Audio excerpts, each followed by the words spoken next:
नमस्कार मित्रों, शंभुनाथ कैलाशी एक अवधि में कविता सुने। वैसे ही बात याटे होली टाइम के।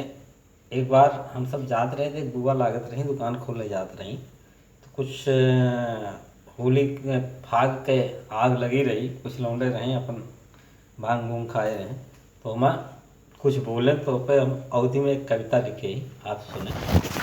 अच्छी लगे तो कमेंट करें ज़रूर। गाँव भरी कई रणुवै लौंडे बाटे आज उदान, खोलो जिन बुआ दुकान, खोलो जिन बुआ दुकान।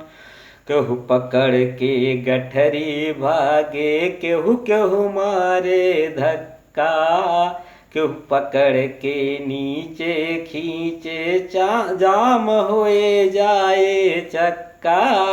केहू केहू केहू पकड़ के गठरी भागे, केहू केहू मारे धक्का, केहू पकड़ के नीचे खींचे जाम हो जाए चक्का। सब नशा मा झूमत बाटन, सब नशा मा झूमत बाटन, करी है सब नेवान। खोलू जिन बुआ दुकान, खोलू जिन बुआ दुकान।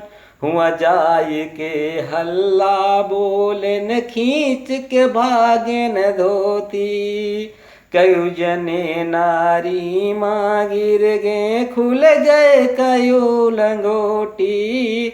हुआ जाय के हल्ला बोलेन, खींच के भागेन धोती, कयू जने नाली माँ गिर गए, खुल गए कयू लंगोटी। चढ़न के ऊ जब कूद लवंडा, चढ़न के ऊ जब कूद लवंडा, हिले लाग मचान। खोलो जिन बुआ दुकान, खोलो जिन बुआ दुकान।